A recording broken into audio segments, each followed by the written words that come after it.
avec le guide du parc naturel de l'Haute-Vallée de Chevreuse, Solène Boivin. Par la suite, on a eu un naturopathe, Ambéline, qui a expliqué comment organiser un ravitaillement zéro déchet. On a travaillé sur la fresque du sport responsable avec l'équipe du comité olympique. Dispositif qu'on va l'évoquer par la suite dans la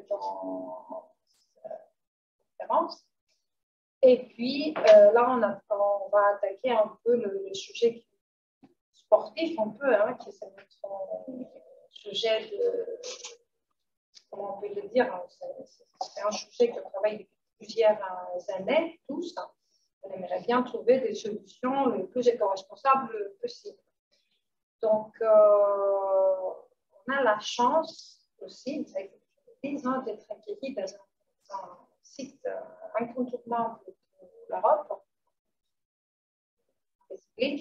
à la commune d'Ajos-sur-Guyon, le site du musée de Jean Monnet, le fondateur de l'Europe. Un homme extraordinaire, un homme hors de commun qui est resté en back-office, il n'était pas à la lumière, mais c'est lui qui a démarré l'idéal de l'Europe. Et je voulais retenir un peu le parole de notre guide de ce matin quand elle a dit que Jean Monnet aimait beaucoup la nature et aimait bien se promener avant de commencer son travail. Donc, bien sûr, cette maison est entourée de verdure et on confirme parce qu'on se promenait autour et on a pu profiter de ces moments de partage avec la nature. Alors, sur le plateau, je vais présenter Sophie Feringer, la fondatrice de Link Sport. À côté de Sophie, il y a Alain Danieli, président de l'entente athlétique et sportive des 5 enfants annulés. Et puis, Véronique Martin, avec plusieurs casquettes. Véronique, elle est formatrice, elle est également membre des Shifter, et puis par la suite, je vais la laisser se présenter par elle-même. Je vais commencer par Sophie. Sophie, tu es fondatrice de Link Sport.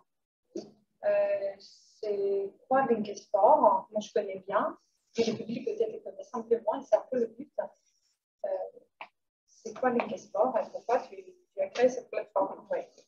Alors, Link Sport, effectivement, c'est une plateforme de mise en relation pour acheter et vendre du matériel de sport 100% d'occasion.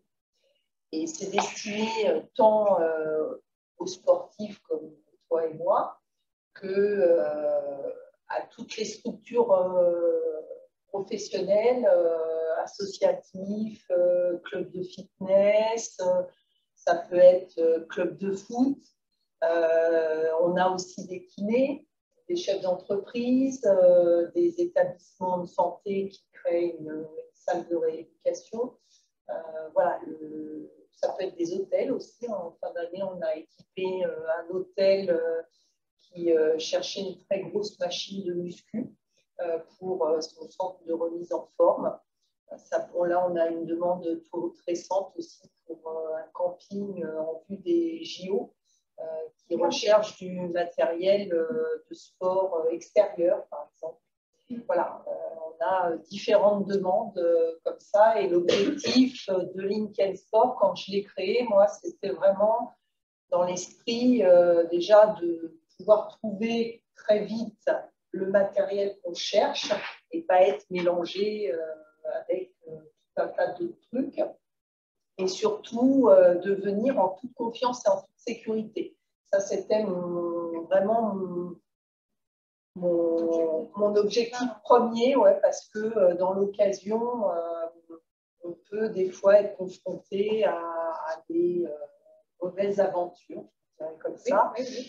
Ou alors, même sans parler de ça, des fois, on repère du matériel, ce qui a été mon cas, puisque moi, j'ai créé Link Sport par rapport à quelque chose où je recherchais du matériel de sport d'occasion. mais qui n'était pas à côté de chez moi. Donc, c'était à 700 km de chez moi. Et à l'époque, bon, après avoir échangé avec le vendeur, je voulais qu'il me l'expédie. Il me dit, bah, OK, je veux bien vous l'expédier, mais envoyez-moi un chèque avant que je vous expédie le matériel. Ce que je comprends parfaitement du côté vendeur. Et moi, du côté acheteur, je ne le connaissais pas non plus. Et je me disais, bon, bah, moi, je ne vous connais pas et je ne suis pas prête à vous envoyer un chèque comme ça. Et donc, bon, bref, ça ne s'est pas fait. Mais à l'époque, voilà, après plusieurs mois, j'en ai reparlé avec des amis sportifs à la montagne. Oui. Et c'est comme ça qu'on s'est dit, mais c'est vrai qu'il faudrait faire quelque chose, créer une plateforme dédiée à ça. Voilà, la petite histoire. En tout cas, le comité olympique a ouvert sa boutique. Ouais. Et on espère continuer par la suite. Je confirme que c'est une plateforme très facile à utiliser. Et surtout, la sécurité visuelle, en fait, qui permet très rapidement de mettre la photo, le produit. Et moi, je trouvais ce qui était bien, c'était qu'il nous aide derrière à valoriser l'image du produit. Voilà. On est accompagné, on n'est pas lâché dans le vide. On est un peu habitué aujourd'hui, les dernières années, je pense que cette procédure a une accélération de tous ces produits vente en ligne. Mais j'avoue que ce que j'ai apprécié, c'était vraiment ce côté accompagnement. Oui, alors ça, c'est vrai que tu as raison de le dire et on a beaucoup de retours aussi par rapport à ça. Oui. Et ça, c'était quelque chose que moi, en tout cas, je l'ai conçu aussi avec des yeux de consommatrice. Et je voulais vraiment aussi derrière que ce ne soit pas qu'une plateforme numérique, mais aussi avec des vrais services d'aide, de conseils, d'accompagnement. On a des gens, des fois, qui nous appellent en disant, bon, ben, moi, j'ai ça à vendre. Et comment je peux le vendre, le prix, comment vous me conseillez, voilà, on a différentes demandes. Et l'objectif, effectivement, c'est de vraiment valoriser chaque produit, tant par le visuel, tu as raison, on reprend une photo et on va retirer l'arrière-plan pour voir que le matériel. En tout cas, la première photo, c'est on ne voit que le matériel et puis après, ben, on voit les photos du vendeur. Et puis aussi derrière, ben, on va tout faire pour que l'annonce soit attractive tant visuellement que dans le texte. D'accord, voilà. Est-ce qu'on va passer sur ta présentation? Oui, eh ben avec plaisir. Moi, quand tu m'as invité, je t'en remercie d'ailleurs. C'est voilà, une thématique qui me parle autour du sport et du développement durable. Et je trouvais d'en parler, mais sous la forme d'un quiz. Donc, l'idée, c'est que tout le monde participe. Vous allez voir, c'est tout simple, mais c'est voilà, pour un petit peu se sensibiliser autour de certains sujets. Je vais passer le diapo. Alors, la première question, ça va être simple normalement, puisque j'ai expliqué ce que c'était. Qu'est-ce que Linken Sport? Alors, il y a trois réponses. Tu peux. Donc, le premier, c'est un site qui vend des lacets de chaussures de sport. La deuxième réponse, c'est un site qui vend des tisanes qui donnent du peps. Et puis, la troisième réponse, c'est un site qui permet d'acheter et de vendre du matériel de sport 100% d'occasion. Donc, qui a la réponse? On a déjà eu ça, c'est pas compliqué. Ouais, c'est pas compliqué. Ouais, c'est un site qui permet d'acheter et de vendre du matériel de sport 100% d'occasion pour les professionnels et les particuliers. Voilà.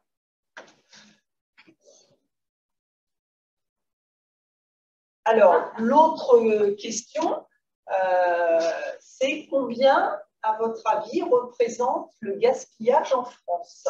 On en parle de plus en plus, hein, mais c'est vrai que moi, quand aussi j'ai voulu créer Linken Sport, j'étais aussi très sensible sur ce côté où, quand j'ai commencé à faire des études de marché, en France, on est encore un pays où on a la chance d'être dans un beau pays, mais avec aussi beaucoup de richesses encore. Et on a voilà, des modes de consommation qui fait que surconsomme parfois et on gaspille encore beaucoup.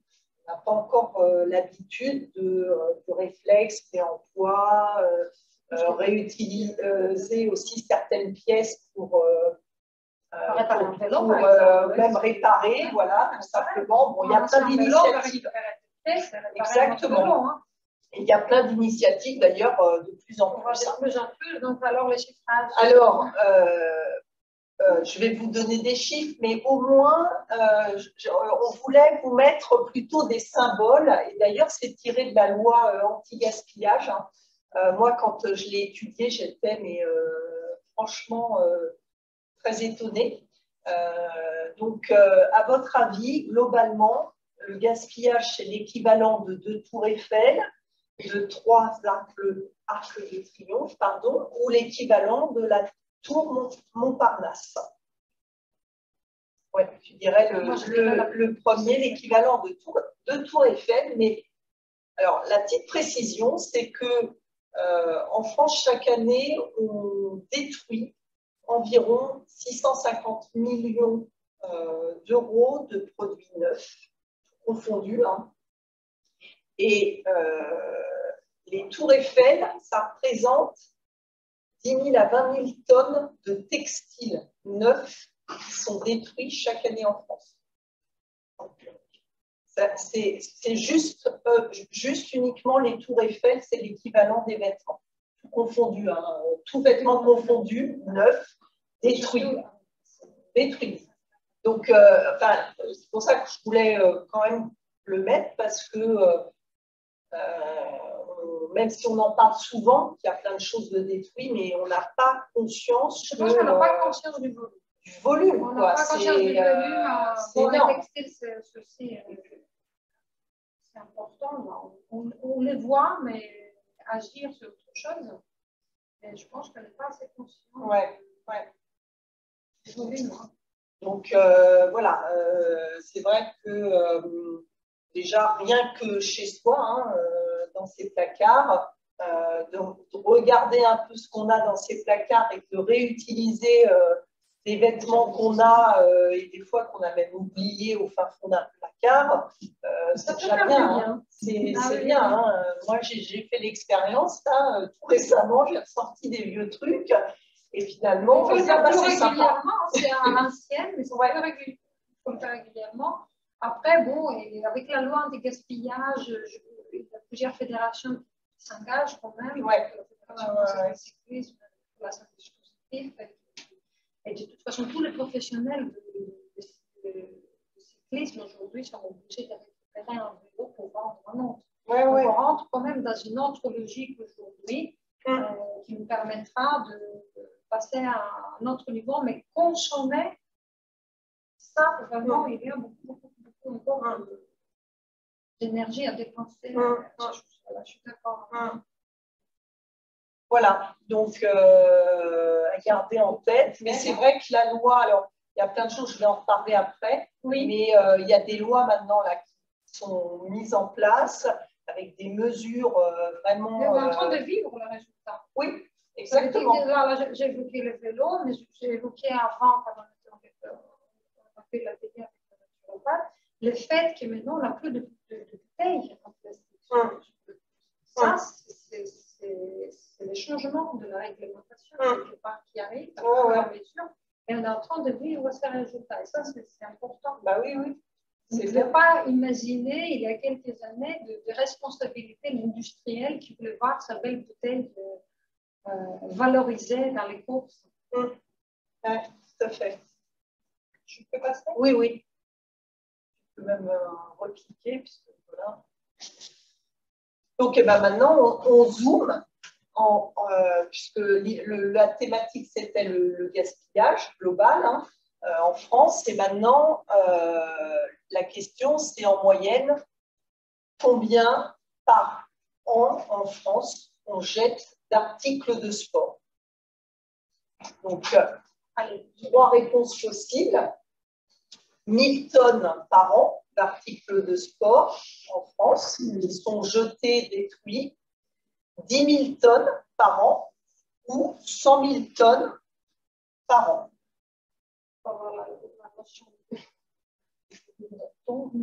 Alors, effectivement, dans une tonne, déjà, si on parle de machine de muscu, pour vous donner un ordre d'idée, en moyenne, c'est 300-400 kilos, une machine de muscu. Un vélo, ça dépend des vélos, mais vous avez entre 15, 20 kilos. Ouais, enfin, il y a les vélos électriques aussi, mais bon. Mais voilà, un ballon, c'est tout léger. Un club de golf, c'est tout léger. Donc voilà, c'est tout ça. C'est le mélange de tous ces articles de sport. Donc, à votre avis, est-ce que c'est 1000 tonnes, 10 000 tonnes, 100 000 tonnes par an, hein, par an en France? Je pense que ça nous très important. Ouais. Bah ouais, c'est 100 000 tonnes par an. 100 000 tonnes par an. Dans les 100 000 tonnes par an, on a 30 000 tonnes uniquement liées à tout ce qui est cycle, trottinette, vélo. Et dans les 30 000, 90% pourraient faire l'objet de réemploi. Donc ça c'est ces sujets-là, hein, c'est issu de l'ADEME et de la loi anti-gaspillage, mais c'est énorme, c'est énorme. Et c'est vrai que moi, quand j'ai lancé Link & Sport, hein, on a été les premiers à lancer la toute première plateforme de mise en relation autour du sport. Moi, j'avais fait une étude de marché et on était en France très en retard sur le réemploi du matériel. Dans le sport, on en parlait un peu, mais pas tant que ça. C'est les infrastructures, qui est la logistique, qui va valoriser la matière. Exactement. Ouais. Pas forcément. Ouais. Les déchetteries aussi. Ouais. La logistique pour leur emploi. Ouais. Mais avec la loi d'anti-gaspillage et la taxe. Exactement. Ouais. Mais bon, voilà. Juste pour vous donner un exemple, hein, mais moi, je suis confrontée régulièrement à des demandes diverses et variées, même côté professionnel. Et c'est là où, des fois, on a des croyances très fortes sur certaines choses. Et je me souviens, pendant le confinement, je ne sais pas si ce n'était pas le premier confinement, mais peut-être le deuxième, un club de sport nous appelle en nous disant, bon, bah, on en profite, on met en vente notre cage de muscu qui prend beaucoup de place dans la salle. Elle est quasiment neuve, elle n'a jamais été utilisée, mais elle prend trop de place, elle est peu utilisée. On la met en vente sur votre site. Et on sort du confinement, on nous appelle quelqu'un qui l'avait repéré, qui voulait l'acheter. Donc on appelle tout de suite la gérante du club en lui disant voilà, la personne veut l'acheter, est-ce que c'est toujours OK pour vous? Et la nana était dégoûtée parce qu'elle l'avait jetée, elle avait été à la déchetterie, l'a jetée parce qu'elle avait besoin de place et elle m'a dit, mais je pensais qu'elle ne serait jamais vendue parce qu'on est dans une crise sanitaire, il y a eu 2 confinements successifs, les salles de sport n'ont pas les moyens en ce moment de s'acheter du matériel. Donc voilà, on a décidé de l'acheter. Ça c'est un exemple. Et bon, je pourrais vous en donner d'autres. Mais voilà, on n'est pas encore suffisamment tous sensibilisés au réemploi et surtout de se dire que il y a des fois, on est convaincu. Il y a d'autres solutions. Exactement. Donc là, il faut vraiment que ça rentre dans l'esprit.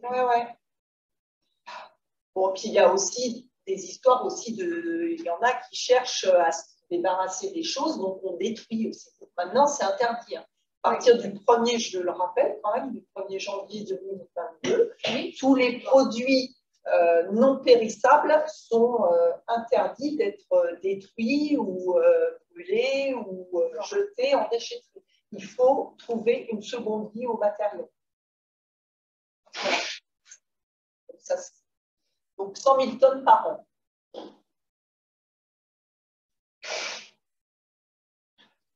Alors, bon, là, c'est un petit peu la question, je dirais, un peu juste pour faire sourire. Qu'est-ce que l'économie circulaire? Donc, même si on en entend beaucoup parler, c'est une économie qui tourne en rond, c'est une économie fondée sur le réemploi et le recyclage, ou c'est une économie où tout objet doit être de forme ronde. Bon, je pense que tout le monde sait ce que... On tourne en rond. Ouais. Mais par contre, juste pour l'anecdote, l'économie circulaire, même si on a l'impression, parce que c'est vrai qu'on en parle beaucoup et ça c'est plutôt bien, ça a été... l'économie circulaire, quand même, a été intégrée dans la loi de la transition énergétique, une croissance verte, qu'à partir du 18 août 2015. Donc, ce n'est pas si vieux que ça, hein, mais moi, je trouve que globalement, maintenant, globalement, tout le monde sait ce que c'est que l'économie circulaire. Et ça, c'est déjà un petit pas. Voilà. Ouais. C'est sûr qu'il y a une accélération de toutes ces démarches de ces dernières années. Oui. Raison, on va dire. Oui, bah heureusement, oui. Je ne sais pas si je peux passer par une question. Oui. Alors après, qu'est-ce que j'ai mis? Quel type d'article là, voilà. Quel type d'article de sport est le plus gaspillé en France? Alors, est-ce que c'est les ballons, les vélos et trottinettes ou les raquettes? Attention. Les vélos? Ouais, c'est les vélos. Ouais, c'est les vélos. Sur effectivement ce que je disais tout à l'heure, hein, quand même, c'est 30 000 tonnes par an de trottinettes, vélos qui sont jetés, tout simplement jetés ou détruits. Il y en a plein qui partent aussi à la benne, hein, aux ordures ménagères. Il y a plein de vélos, des fois, quand on parle avec plein de monde autour de soi, qui n'a pas son vélo au fond de son garage, qui n'a jamais été utilisé. Donc, voilà. On a du mal à les réparer. Ouais. On va les changer, mais on ne va pas les réparer. On ne va pas utiliser les pièces. Ouais. Bon, voilà.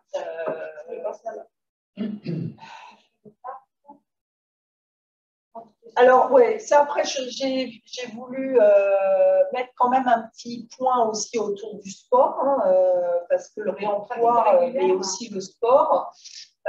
Donc, à votre avis, combien sommes-nous à faire du sport régulièrement en France?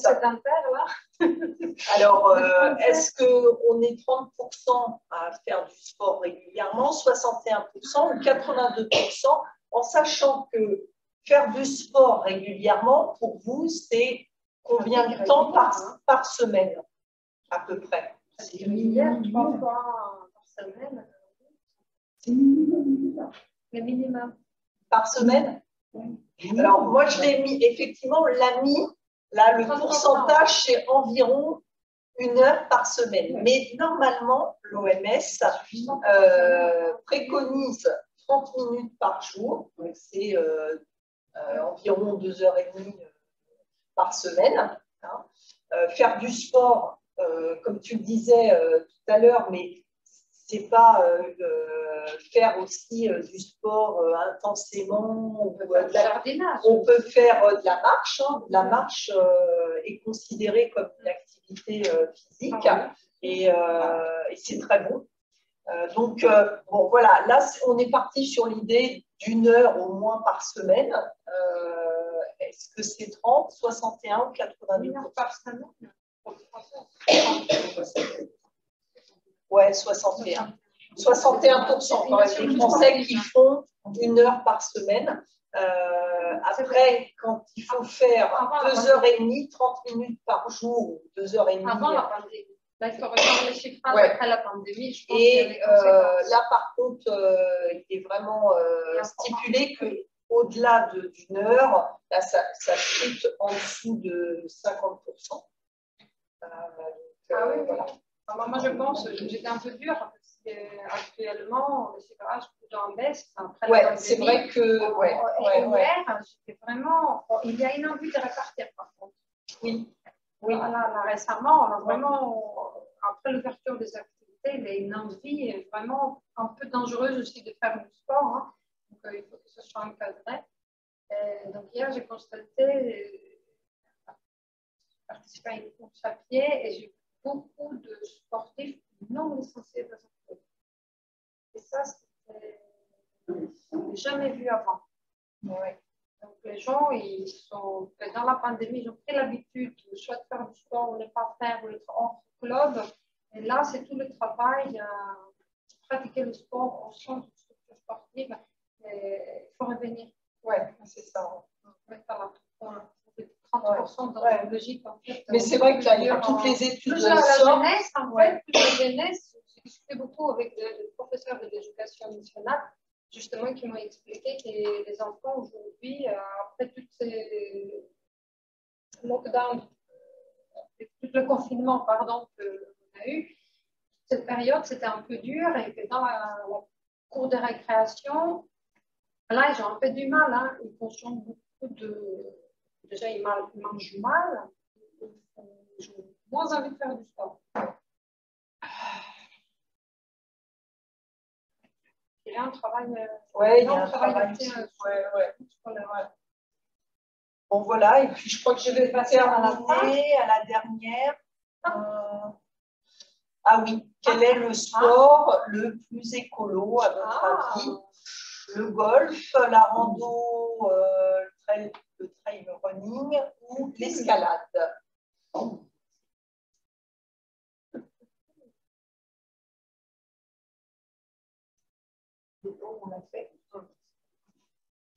Mais bon, ce qui ressort le plus dans le sport le plus écolo, c'est effectivement la randonnée. Ouais. Après, c'est sûr, par rapport à l'atelier de ce matin, on peut aussi, selon les pratiques. C'est ça la question. La Fédération française de la randonnée pédestre a vraiment une culture de protéger. Ouais. C'est vraiment une réelle culture. C'est une des plus anciennes fédérations. Ouais. Et vraiment, c'est pour ça qu'on parle. C'est là qu'il y a toute sa valeur ajoutée, le sport encadré. Parce que d'ailleurs, c'est eux qui vont valoriser derrière, ils vont surveiller en fait le schéma, tous les sites d'âge pédestre avec les territoires, avec le département, parce que c'est une compétence aussi départementale. Mais la fédération est un comité de support en fait. Ben oui. Et il y a une réelle culture. Ben oui, ça ne m'étonne pas du tout. On aurait dit une autre fédération, c'était différent. Là, Voilà, bah, je crois que on arrive à la fin. On arrive à la fin. Merci pour ces quiz très ludiques. Donc voilà, et puis bah, juste pour finir, ce que j'ai oublié de vous indiquer, c'est que bah, depuis très peu de temps, donc nous, on est une plateforme multisport, donc on touche tous les sports, mais d'occasion, et on a sorti là tout récemment la catégorie handisport occasion aussi. Donc c'est tout récent et on vient de le lancer aussi. Voilà. En tout cas, le comité olympique a sa boutique, on est en train de vendre nos petits pommes. Ouais. Donc, on a eu une école de Lyon, en fait, c'est marrant. Et on aimerait bien offrir la possibilité à nos comités départementaux aussi d'utiliser notre boutique et puis aller plus loin dans cette logique de la boutique virtuelle et d'autres services que j'espère qu'on va pouvoir développer. En tout cas, je remercie le comité, je te remercie particulièrement de cette invitation. Merci Sophie, merci à toi. Je pense que je ne sais pas si je peux passer au programme. Je vais faire appel à Clara. Là, je pense que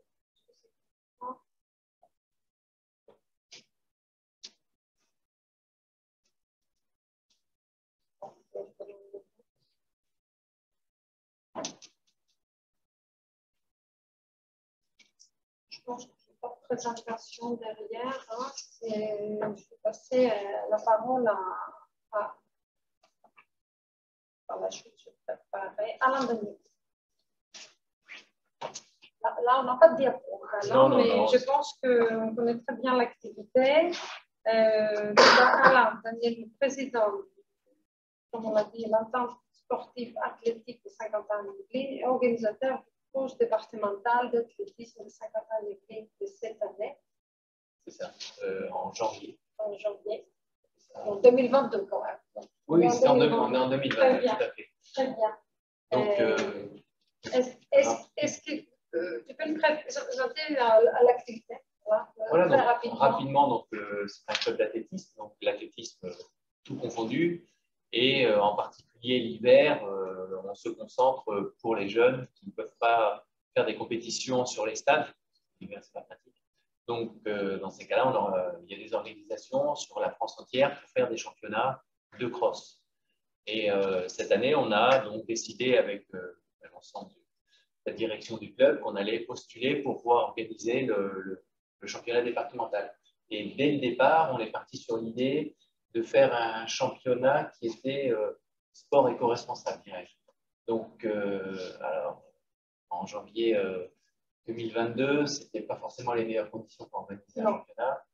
Au moment où on a décidé de le faire, alors nous, on avait décidé, c'était au moment entre les deux périodes de pandémie, donc aux alentours du mois d'août, septembre 2021, où là, on avait l'impression que la pandémie était derrière nous et que ça allait avancer. Donc, c'est vraiment concentré sur donnons l'espoir, donnons quelque chose d'important en cross, parce qu'on avait prévu pour un certain temps. Et puis, si on arrive à focaliser, faisons aussi l'effort de la responsabilité écologique. Alors, on a choisi l'île de loisirs de Saint-Quentin. Donc, il y a une zone Natura 2000. Donc, on s'est dit, voilà, comment est-ce qu'on peut faire pour avoir moins de gaspillage, moins de gâchis. Donc, en quelques mots, le cross sur un département, c'est entre 1500 et 2000 athlètes. En général, ça se déroule sur 1 à 2 journées selon comment on l'organise. Il y a plus d'une vingtaine de courses. Ce n'est pas comme une compétition, comme un 10 km ou un semi-marathon, oui, où là, vous allez avoir 20 000 personnes, entre 300 et 20 000 personnes qui partent tous en même temps. Et le départ est là, ce sont des départs, oui, tout à fait, très, très échelonnés sur la globalité des 2 jours. Et puis, beaucoup de spectateurs. Parce que les gens viennent, l'avantage, c'est qu'on a accès à l'ensemble du parcours. Donc, on ne va pas juste voir passer les gens sur une petite zone, on peut se promener tout autour. Les gens qui ne font pas le cross, mais qui courent presque autant que les coureurs, parce qu'ils traversent d'un site à l'autre. C'est un grand site. Ce sont souvent des grands sites qui font de l'ordre de, en général, ça fait à peu près 1 kilomètre, la grande boucle fait au moins 1 kilomètre, mais il y a plusieurs tailles de boucle. Mais quand vous avez des enfants qui courent, l'avantage, c'est que vous pouvez le voir au départ. Vous faites quelques mètres, vous voyez dans une boucle, vous faites quelques mètres, vous voyez, puis vous voyez ainsi de suite. Donc, il fallait aussi envisager ce côté, les gens qui marchent, qui vont déranger les espèces, qui risquent d'abîmer les chemins et tout ça. Donc, on a pris en compte beaucoup de choses. Et puis, ce qui est difficile pour des organisateurs, et j'espère qu'on arrivera par la suite à donner un petit peu ce qu'on a trouvé bien, pas bien tout, c'est toute l'organisation autour. Éviter de polluer le site, pas de gâchis, acheter local, sans emballage. Trouver déjà le fournisseur, le prestataire. C'est ça. C'est ça que la plus grosse difficulté. Dès qu'on monte en chiffrage, on se fait un petit événement, mais quand on monte en chiffrage, c'est plus compliqué de respecter ces côtés-là. Voilà, donc pour continuer dans les chiffres, donc il y avait, ça c'était le nombre de participants, à peu près 1500 athlètes courus sur le week-end, 5000 spectateurs. Et puis pour organiser tout ça, il y avait 120 bénévoles le jour de la course, il y avait forcément beaucoup de bénévoles avant. Donc c'est vraiment toute une organisation. Et dès le départ, il faut réussir à mobiliser les gens, donc les bénévoles, parce qu'on a eu la chance de pouvoir faire un endroit où on pouvait se désaltérer, manger et boire. Mais par contre, à la différence d'une compétition sur route ou sur un cross, il n'y avait pas de distribution de nourriture à tous les participants. C'est-à-dire les gens allaient à la buvette, commander s'ils souhaitaient quelque chose. Donc, il y avait moins de gâchis à ce niveau-là. Oui, il n'y avait pas de gaspillage. On facile pouvait mesurer en fait la distribution. C'était beaucoup plus facile à gérer ce genre de distribution sur un cross. Mais c'est vrai que le bénévole, c'est aussi très important, ce que vous avez dit avant, parce que je ne sais pas si vous l'avez constaté, mais on a eu du mal à remobiliser nos bénévoles. Parce que justement, au début, ils voulaient, mais en fait, ils voulaient plutôt voir leur famille. Et puis, donc, du coup, nous, on a perdu quand même pas mal qui vont revenir. Aujourd'hui, ils sont de retour. En fait. Il y a vraiment une envie d'être sur le terrain. Oui, et puis pareil, on reste quand même bien sur ce côté, le sport éco-responsable. Donc, lors des réunions, dès les premières réunions qu'on a faites, ils sont motivés par cette... On a mis en avant ce côté-là. Donc, les personnes qui s'occupaient de la buvette, dès le départ, elles étaient informées qu'il n'y aurait pas de bouteilles, qu'il y aurait des fontaines à eau, qu'il y aurait la boisson plutôt dans des grands récipients pour distribuer à chacun. Il fallait des éco-cups. Et puis, après, comme j'ai dit, le minimum d'emballage, même sur ce qu'on achetait, et la réflexion pour être sûr qu'on ne prenne pas des madeleines emballées individuellement. C'est vrai que je focalise beaucoup sur les déchets, mais parce que c'est qui est plus facile, on peut sensibiliser plus facilement le public. C'est pour ça que souvent on parle des déchets, malgré qu'on sait que sur un bilan carbone, c'est un tout petit pourcentage de 5%, presque 6-7% de la course. Mais c'est aussi probablement un élément qu'on a le plus de mal à éliminer par la suite. Si vous avez des déchets qui sont répartis sur un espace. Eh ben, c'est très bien ce que vous dites, parce que hier, c'est intéressant, parce que hier, j'ai regardé à nouveau le film de Arthur Bertrand, Rome, et à un moment donné, on voit les dégâts. Et je me suis dit, oui, finalement, ce n'est pas un gros pourcentage pour l'organisateur, mais l'impact qu'il peut provoquer, je pense qu'on n'est pas assez conscient de l'impact et la suite hors notre territoire, hein, parce que là, on reste figé fermé sur notre territoire. Mais si on sort de notre territoire, il y a un impact qui n'est pas important. Voilà, donc ce que j'expliquais, c'est qu'au début, on avait pris cette décision. Donc, on a eu la chance d'avoir au sein du club une dame qui était très motivée là-dedans. Et donc, la première démarche qu'on a fait, c'était de vous contacter, voir avec le DOS comment est-ce qu'on pouvait organiser ce genre d'événement. C'est très nouveau pour notre club. C'est là qu'on a commencé à travailler sur le label. Le comité, alors, pour les personnes qui ne connaissent pas ces dispositifs, il y a à peu près 2 ans, c'était dans la période de la pandémie, je me rappelle, parce que c'était un peu déclencheur, on a décidé de mettre en place un label sur le volet environnemental, plutôt parce que c'était plus facile pour l'organisateur de mettre en place un dispositif sur le volet environnement. Et puis, c'est un label en fait qui correspond vraiment au label du comité national. Donc, ça veut dire que s'il y a un organisateur qui veut aller plus loin sur le volet sociétal ou économique, il peut tout à fait continuer. Ou par exemple, si on a un organisateur qui a déjà obtenu le label développement durable, sport s'engage du CNCF, et ben, d'office, il a obtenu notre label parce qu'il respecte le volet environnement. Donc, à ce moment-là, c'est Laetitia qui a pris contact avec Clara Mazet, notre agent de développement qui travaille sur ce dispositif. Et puis, on a commencé à travailler sur l'accompagnement et la structuration d'un événement qui était très, très avancé quand même. Qui était avancé sur le côté sportif. Parce que ça, on savait, on avait déjà le partenariat avec le comité d'athlétisme qui nous avait retenu. Après, on avait aussi trouvé le lieu, on avait trouvé donc, un certain nombre de choses à mettre en place. On fait une compétition comme ça avec la région, le département, en plus des comités. Mais par contre, sur ce côté, je dirais très nouveau pour le club, essayer de responsabiliser les pratiquants, les bénévoles et le public, c'était quand même quelque chose pour nous assez nouveau. Et même, je dis le public, mais je vois que vous avez une jolie veste bleue là qui ne voit pas, mais moi je vois. Et aussi les partenaires financiers qui nous ont aidés, parce qu'à Cross, il n'y a pas du tout de. pas comme, à nouveau, je prends l'exemple des courses hors stade ou des trails, où là, chaque participant paye son inscription à un certain montant. Sur le cross, c'est quelque chose, c'est comme toutes les compétitions organisées par la Fédé, la Fédération française d'athlétisme, à part le fait que vous soyez licencié, c'est gratuit. Donc, tout ce que vous mettez en place, toutes les dépenses, il faut réussir à faire un budget et l'intégrer. Donc, trouver des partenaires qui acceptent le fait que on ne mette pas leur logo en gros sur une veste pour les bénévoles, parce que c'est en janvier et c'est quand même sympa de fournir une petite veste à chacun des bénévoles en souvenir. Et voilà, donc c'est à chaque fois des petites démarches qui font en sorte qu'on arrive au final à avoir le label qui est sympa, mais vraiment la mise en place de cette responsabilité. Tout le monde. Et ça, c'était le plus gros défi. Ça a été pas mal de temps pour les organisateurs, beaucoup d'énergie. Après, ce n'était pas compliqué, parce que quand vous expliquez la raison pour laquelle vous voulez ça, en expliquant que c'est quand même pour il faut beaucoup de pédagogie. Oui, protéger la nature, éviter les gaspillages, faire toutes ces choses-là. Ça se passe quand même plutôt pas mal. Après, c'est vrai que nous, on réalise quand même qu'il y a des organisateurs très engagés dans la discipline, mais après, quand on essaye d'attirer l'attention d'un organisateur un peu novice, c'est pas si évident que ça. Parce qu'il faut vraiment travailler sur la pédagogie et puis la priorité.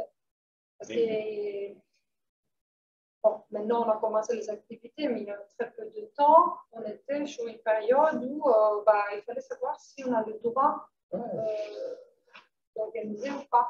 Donc, il y avait des priorités d'autorisation préfectorale et l'organisateur, il me disait, ah oui, là, maman, je n'ai pas le temps, vraiment. Et ça, c'est dommage, parce que je n'ai pas le temps. Ça ne doit pas être le discours que je n'ai pas le temps. C'est malheureusement, on espère qu'à un moment donné, c'est les solutions qu'on apporte, que tu passes sur quelqu'un, c'est ça, et qu'on arrive à trouver des solutions quand même faciles à mettre en place. Mais donc, ce que je disais, nous, on a eu la chance d'organiser, donc de préparer ça à l'époque où on n'imaginait pas qu'il y aurait à nouveau des restrictions sanitaires. Puis, on est arrivé juste pendant la période où on pouvait à nouveau remettre un certain nombre de personnes en extérieur, à condition qu'ils soient masqués, le contrôle du pass sanitaire. C'est sûrement juste après le contrôle du pass sanitaire. Ça s'est bien passé. Et on a réessayé sur une course, mais vraiment hors stade, où là, c'était complètement impossible parce qu'on n'avait pas le droit de faire de ravitaillement, on n'avait pas le droit. Alors qu'on commence à avoir la mentalité au niveau du club de pouvoir d'éviter le gaspillage, de retourner vers ce label, plus de bouteilles d'eau, plus de choses comme ça. Mais il y a encore des contraintes qui, derrière. Moi, c'est ce qui m'inquiète. Là, je l'ai dit, Alain, ce qui m'inquiète, c'est que je dis pas que la pandémie, il y avait des belles choses aussi. Parce que je me rappelle quand on avait participé à une grande course, il n'y avait pas de fête. Pas de fête, manque de déchets. Oui. On passe de 20 000 coureurs à 15 000, dans manque de déchets. Quand tu ne peux pas distribuer beaucoup de produits, voilà, tu as moins de déchets, moins d'impact. Donc, je me suis dit qu'à un moment donné, vraiment, c'est en septembre, on a assisté à un événement, tout le monde est déçu. Et je me suis dit que peut-être ça va continuer dans l'esprit de l'organisateur. Et là, on est une période où tout le monde veut organiser et on revient un peu en arrière. Alors là, c'est un moment très, très délicat. Et vraiment, c'est là qu'il faut faire un peu attention. Et j'espère que cet enseignement va nous amener quelque part. Je l'espère bien. Donc, on espère aussi. Nous, on espère pouvoir organiser là, en octobre une course, un trail. Oui. Et on espère qu'on arrivera aussi à mettre en place plus d'éco-responsabilité pour l'organisation de ce trail, qui est quelque chose qu'on organise tous les ans, qui est une organisation du club. Donc, ce n'est pas comme un championnat qui va changer de club à chaque fois. Là, c'est vraiment le club lui-même qui va continuer dans la continuité de son action. On aimerait pouvoir mettre ça en place. Après, parce que c'est un trail, c'est en nature, on va traverser un espace qui est l'abbaye de Port-Royal. C'est aussi quelque chose qui est classé historique. C'est la 11e édition, donc c'est certain nombre d'années qu'on fait, mais on aimerait introduire sur cette nouvelle édition le côté éco-responsabilité. Avec plaisir de travailler ensemble. Voilà, donc ça sera probablement à nouveau Laetitia qui reprendra le contact. Avec grand plaisir. C'est elle qui a pris cette charge à nouveau, donc on va voir. Je pense qu'elle a pris beaucoup de plaisir, Laetitia. Clara aussi, elle a travaillé avec elle. Elle était très stricte. En tout cas, pour nous, oui, elle était mais c'est très bien, il fallait bien, hein, c'était court. Hein. Faut qu'on puisse elle nous attend, hein. Elle est dans la logistique là derrière, dans la régie, mais elle nous attend très bien. En tout cas, je pense qu'aujourd'hui, il faut s'engager, mais être un peu dur. Voilà. Aujourd'hui, on ne peut pas se permettre d'aller en arrière. Voilà. Changer vraiment la mentalité. Je l'espère bien, je l'ai dit avant. Il faut aller vers la responsabilisation du horaire, le changement de règlement et le changement de comportement. Il faut continuer. Et puis le changement du comportement de l'industriel, parce que c'est lui qui nous impose le produit et c'est lui qui doit changer le produit sur le marché. Et nous, on peut, par la suite, on est dépendant et on doit l'utiliser parce qu'on n'a pas trop de choix, parce que c'est notre sponsor. Donc, il y a du travail à faire, mais je pense qu'il faut qu'on puisse mettre en place des actions vraiment de toute façon, peut-être le plus éco-responsable possible, sans vouloir aussi poser trop de contraintes à l'organisateur qui n'a pas forcément la compétence pour le faire. En tout cas, le comité olympique reste à la disposition de ses adhérents et collectivités aussi. Je ne sais pas s'il y a quelque chose à préciser. J'espère que vous pourrez aider aussi le prochain cross. Oui, l'héritage, voilà, la transmission. Merci si jamais il y a besoin d'un retour, de faire en sorte qu'on puisse mettre en contact Laetitia le prochain organisateur. Avec le prochain organisateur. Si jamais, parce que là, je pense que c'est à peu près la période à laquelle on commence. C'est la période de la sélection. Je ne sais pas comment ça se passe, cette sélection. C'est le comité départemental d'athlétisme qui, lui, décide quel est le site qui va accueillir. La capacité du bloc de Chimère et de l'organisation. Oui, du club ou des clubs, parce qu'on peut se mettre à 2 ou 3 pour organiser. Mais le but, c'est aussi de faire découvrir le département qui est sympa, avec différents endroits, et pas rester toujours sur les mêmes lieux. En tout cas, nous, au comité olympique, on a reçu le club de Pouille et je pense qu'il a déposé sa candidature. Il est très volontaire, en tout cas, de travailler sur le volet éco-responsable. J'espère bien qu'il va réussir à obtenir ses dossiers. Donc, n'hésitez pas à nous passer les infos s'ils ont besoin de compléments. Avec grand plaisir, Alain. En tout cas, merci d'être avec nous.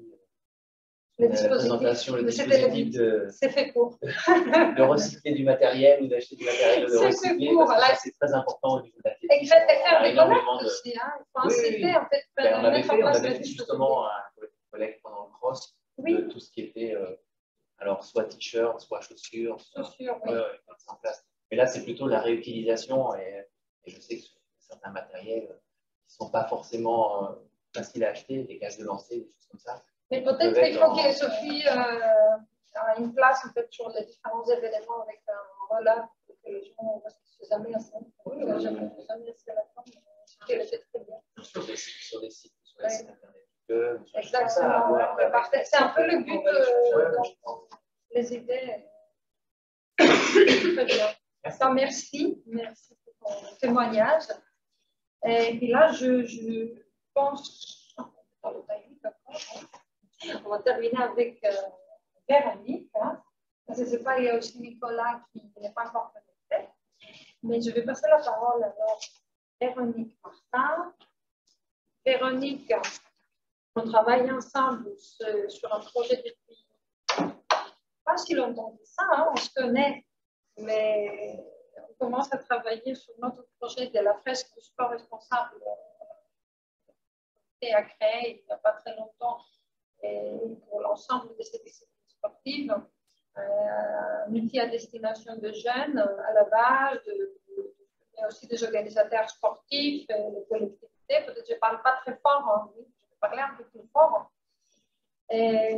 Véronique, tu fais partie du groupe d'experts. On a voulu créer un groupe d'experts pour la fresque, mais je pense qu'on va en faire une extension sur d'autres projets, comme c'est les labels. Bientôt, on aura la réunion, par exemple, d'experts pour les labels, parce que l'objectif, c'est on met en place un produit, un projet, on doit l'améliorer, mais aussi, ça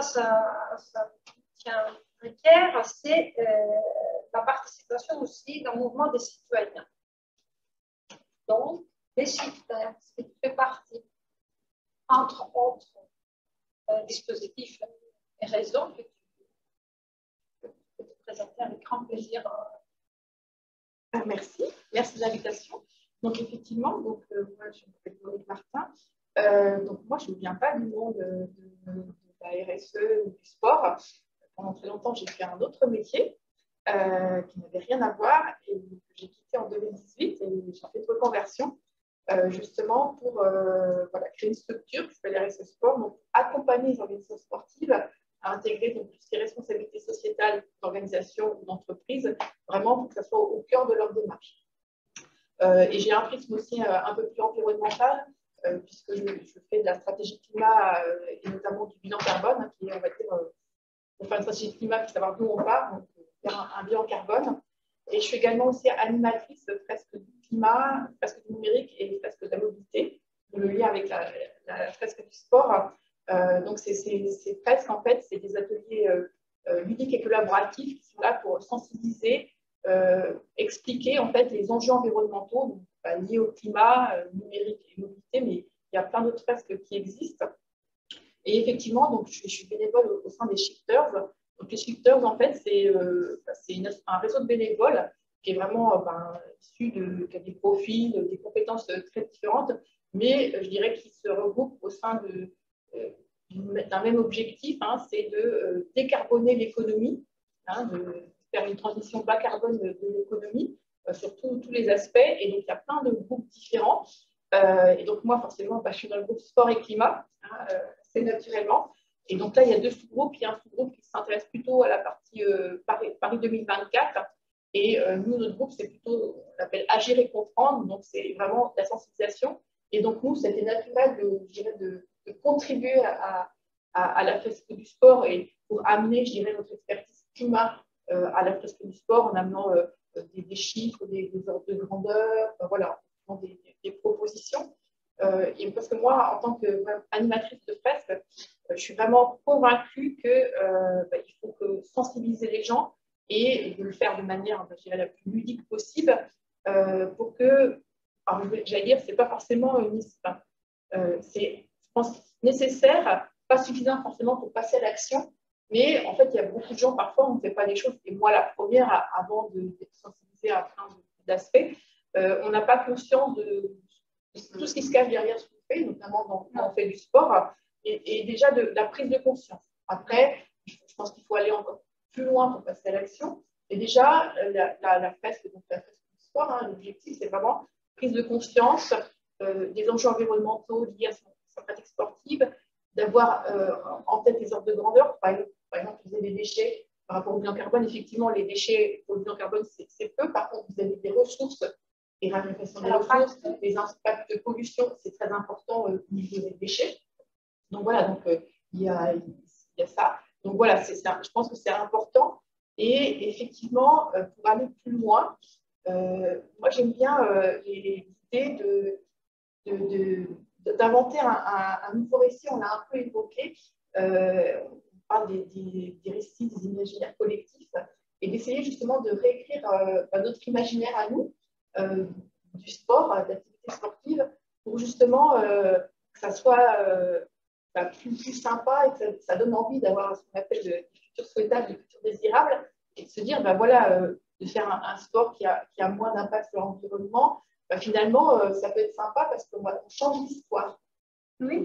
J'aime bien, on parle parfois des nouveaux récits, et moi, j'aime bien cet aspect-là. Et récemment, j'ai assisté à une conférence et j'ai bien aimé un concept que je ne connaissais pas. Alors, dans tout ce qu'on fait sur les déchets en carbone, on a souvent ce qu'on appelle la logique ERC, c'est-à-dire éviter, réduire et compenser. Donc, éviter l'émission de gaz à effet de serre, après réduire au maximum ce qu'on peut faire et éventuellement compenser pour les émissions de gaz à effet de serre. Et là, ça s'appelle ER2T. Et là, c'était donc, on retrouve éviter, réduire, et un deuxième R pour régénérer. J'aimais bien ça. Et un T pour transformer. Donc là, c'est vraiment transformer, dire voilà, il faut aller au-delà de la transition. Transition, c'est le premier pas. Et après, transformer. Et transformer, je pense qu'il faut qu'il n'y a pas que les aspects. Et pourtant, je suis ingénieure de formation. Hein, donc je suis très, on va dire, des chiffres comme un chat et tout. Mais je pense qu'effectivement, c'est pas le fait d'avoir les données scientifiques, c'est important, indispensable. Mais c'est d'apporter voilà, une nouvelle histoire, avec des nouvelles histoires. Et par exemple, pour dire, voilà, pour une organisation d'événements sportifs, trouver une nouvelle histoire pour dire, voilà, bah, c'est peut-être plus sympa de venir avec sa gourde parce que on va intégrer, entre guillemets, une pénalité pour ceux qui ont leur gourde. Enfin, changer, changer les choses. C'est une rupture avec ce qu'on a l'habitude. Changer les choses, changer les habitudes et accompagner pour que ça soit, qu'on ait envie de le faire, que ce soit plus fun. Moi, j'aime bien ces côtés imaginaires du sport, le futur désirable. Je pense que c'est important, voilà, c'est très intéressant. Voilà, c'est à la fois, il faut les deux. Il faut attirer, oui, il faut trouver le plaisir. Oui, voilà. Parce que c'est à travers le plaisir et la passion. Parce que je pense que dans les sports et l'écologie, je pense que c'est des gens passionnés. Oui, je pense qu'on le fait par conviction. Oui, après, on a des tours. Hein. Non, bien évidemment, des gens qui profitent, bien évidemment. Et la compétition, pour la compétition, c'est peut-être justement changer la compétition, il y a peut-être des choses différentes à inventer. Je n'ai pas la réponse, hein, parce que je pense que suivant l'activité sportive, ça sera différent, le niveau récit qu'on peut avoir. Mais essayer d'avoir quelque chose voilà, de manière différente. Donc, la fresque peut nous permettre d'aller dans cette logique en fait imaginaire, aussi dans la logique du futur. Oui. La construction d'une autre façon de pratiquer le sport, on parle beaucoup. Mais il faut agir. Comme disait Arthus Bertrand dans son film, à la fin, il dit, et c'est vrai, il a raison, on fait beaucoup de discussions, on parle beaucoup, mais maintenant, il faut agir. Oui. Et c'est là le problème, comment passer à l'action. Mais il nous faut l'outillage. La fresque nous permet d'utiliser toute cette pédagogie pour faire venir les gens vers cette logique-là. Je pense que c'est un outil qui fonctionne plutôt bien. Je pense qu'il a utilisé. C'est intéressant. C'est ça très, très sympa. Et pourquoi ça et j'ai appris des choses. Je pense qu'on apprend des choses. Deux, peut-être, c'est qu'on partage. Oui, voilà, c'est collaboratif. Et c'est la logique des recherches aussi, je pense aussi. C'est ça, quand je retrouve dans un groupe, moi, c'est ça que j'ai aimé à un moment donné. On fait beaucoup de partenariats, on dit tiens, on va travailler avec tel public, on va avoir tel projet, mais à un moment donné, on doit mesurer en fait, au-delà de notre milieu aussi, il faut voir la vision aussi du citoyen lambda qui sort un peu du milieu sportif. On a l'habitude de faire du sport mais ce matin, la preuve, c'est qu'on se promenait, on a fait une heure de promenade, on a parlé de la biodiversité, on s'est arrêté et il fallait ralentir pour comprendre. Donc, il faut revoir les choses autrement et je pense que c'est un peu l'idée de cette collaboration. Et voilà, quelles sont les étapes à suivre pour notre fresque? Alors, on a fait une première, nous, on a fait une première étape, et là, on va passer sur la deuxième. La deuxième, je pense que maintenant, enfin, une fresque, ça demande forcément de la maturation. Toutes les fresques, elles ont été testées. Enfin, je dirais au fur et à mesure, hein, même la fresque du climat, la première fresque mère inspirante donc, a été créée par Cédric Lundberg. Hein. Au départ, c'est un enseignant-chercheur et c'était pour ses étudiants. Et il a commencé à amener des cartes en disant qu'il faut les mettre, les agencer, au lieu de leur dire le rapport du GIEC, c'est 500 pages en anglais à lire. T'as pas envie. Et en fait, ça a commencé à prendre. Et donc, lui, il a les premiers prémices du jeu, c'est en 2015. Et la fresque du climat a vraiment commencé à se déployer en 2018, début 2019. Maintenant, il y a plusieurs centaines de milliers de personnes qui ont été formées. Il y a une cinquantaine de fresques différentes, voire plus, qui existent, justement pour se spécialiser dans toutes les thématiques, avec toujours cette même logique d'avoir des ateliers collaboratifs où il y a toujours donc des cartes qu'il faut agencer soit c'est des liens de cause à effet, soit c'est des liens je dirais, d'implication de cartes, et pour vraiment bien comprendre les enjeux et que les gens s'approprient les enjeux. L'idée, c'est que les gens ils apprennent par eux-mêmes, et ça, parce qu'on apprend par soi-même et qu'on cherche, en fait, la réponse, ça reste dans la tête. Et après, voilà, une fois qu'on a ça, c'est là qu'on va se dire, puis à chaque fois, on commence à réfléchir aux solutions en disant comment on pourrait faire autrement. Et puis justement, dans des groupes, moi j'anime des ateliers citoyens, voilà, vous avez des gens d'horizons différents. Moi j'ai fait une fête de climat, il y avait un étudiant de Sciences Po, il y avait une dame qui travaillait dans ce qui était construction, habitation, une jeune fille qui travaillait plus dans la partie textile, enfin vraiment des univers totalement différents. Et chacun dit, moi, soit à titre personnel, soit à titre professionnel, je fais ça. Et voilà, ça donne des idées aux autres et de se dire, tiens, en fait, tout le monde est capable de faire quelque chose. Donc, de se dire, voilà, agir, effectivement, on fait un constat, mais de se dire, parce que des fois, on fait des choses qui sont bien et on ne s'en rend pas compte. Et puis, des fois, on fait aussi des choses moins bien. Et là, on se dit, tiens, finalement, en changeant tout un petit peu, je vais faire différemment et je vais pouvoir améliorer. Donc, je pense que c'est important, justement, ce collectif et de se faire mélanger des gens qui sont. Voilà. Donc, là, on a démarré pour le moment avec, justement, la fresque, de différents experts animateurs aussi, mais en même temps, on essaye de développer le réseau d'animateurs. Donc, le comité forme les animateurs de la fresque et le groupe d'experts, de partenaires, j'espère qu'on va signer aussi des conventions, et ben, il va venir, il va travailler sur améliorer les dispositifs. On a aussi, malheureusement, je pensais qu'on aura parmi nous Nicolas Randelness de l'association Univers Sport, qui est aussi membre de Shifter, mais je pense qu'il a des difficultés de se connecter. Je ne sais pas si ça va réussir. Mais avec Nicolas aussi, l'idée, c'était. Il fait beaucoup de terrain, Nicolas, hein, c'est partout. Il est très sollicité. L'idée, c'est d'utiliser aussi cet outil dans le monde scolaire. Voilà. On a fait une demande de subvention pour agir dans le milieu scolaire. Je pense que c'est presque toute sa valeur ajoutée. Donc, ça, c'est un projet peut-être à mener dans les collèges et lycées l'année prochaine. En tout cas, nous, on a démarré avec les clubs, les associations, comités. Le but, c'est de former le maximum de personnes et créer ce réseau d'animateurs. Le label qui était Sport citoyen, sport responsable, pareil, c'est le but aussi de créer. Bientôt, on va s'organiser. Tous les organisateurs qui ont été labellisés, en fait, on va se retrouver pour améliorer les dispositifs parce qu'au bout d'un an, il faut répondre. Il faut répondre pour le collège, voir aussi l'utilité de continuer avec le même outil. Mais c'est sûr qu'on a besoin d'outils pour animer les territoires. Donc, tous ces dispositifs sont verts pour les comités, les associations, les comités. Donc, prochaine étape, deuxième phase de la fresque. Une V2, en une V3 ou une V2.1. Pourquoi pas. Et aussi, c'est la formation aussi, comité olympique sur la politique RSE pour le mouvement sportif, ces événements qui doit avoir le jour en septembre.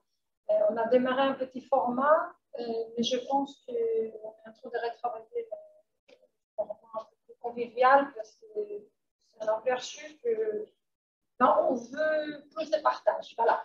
C'est bien d'assister à des formations, des réunions, mais on a besoin de partager. Il faut trouver des formules collaboratives. Il y a une multitude d'événements, mais on a besoin aussi de se retrouver. C'est l'esprit de notre journée. Sans être forcément nombreux, on va être en ligne. Très prochainement, je n'ai pas de nouvelles. J'espère que vous allez faire partie de cet intervenants aussi pour alimenter cette formation qu'on présente déjà auprès de l'école de commerce et de l'université. Mais ça peut être intéressant aussi de trouver la formule un peu plus adaptée pour J'arrive à la fin de ces cafés-conférences. Je ne sais pas si vous voulez rajouter quelque chose avant de clôturer, remercier tout le monde. Un message à passer peut-être pour un prochain événement. Moi, j'ai trouvé la journée très sympa et puis finalement, on se rend compte que ce collectif, on est tous animés par les mêmes valeurs, le sport, le développement durable, et ça c'est rempli d'espoir. Oui. Ça apporte aussi, il faut aussi se dire que tout ça va amener vers le positif et nous tirer vers le haut.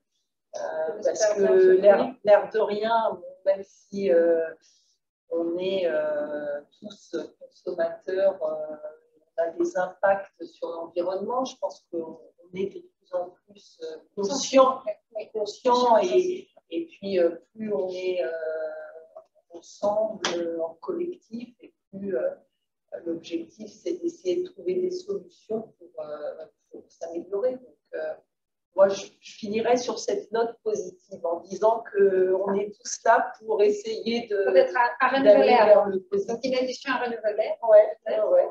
Une nouvelle édition. C'est Eco, ce qu'on a présenté sur Jean Monnet, qui réunissait des experts de différentes catégories entre eux pour un sujet. Et je trouve que c'est ça qui est important et qui est intéressant, c'est justement chacun avec son expertise, son expérience, son vécu, et on partage. Et c'est ça qui fait avancer les choses, parce qu'on est tous, entre guillemets, pareil, on a tous de mal à changer, alors qu'on est tous différents. Donc, voilà. On a eu la chance de démarrer la première édition des Éco-Connexions à la maison de Jean Monnet, un homme si inspirant, en fait, finalement. Je ne savais pas comment il avait organisé notre Europe, à la base. Donc, j'espère trouver un autre site pour la prochaine édition. Il y a quelques idées pour adresser un nouveau programme. Donc, j'arrive à la fin. Je remercie à nouveau la maison de Jean Monnet, le PNR de l'Haute-Vallée de Chevreuse, les intervenants présents, et puis les conseils départementaux des Yvelines et nos partenaires, comme la MAIF aussi, partenaires sur le parti développement durable. Un grand merci à l'équipe du PIDOS, les membres, Yvette Faburel qui est parmi nous, Clémence, qui fait partie aussi des animatrices, et un grand merci à Clara qui a travaillé sur l'organisation avec moi, la logistique et la com. Et à la prochaine fois. Merci à vous.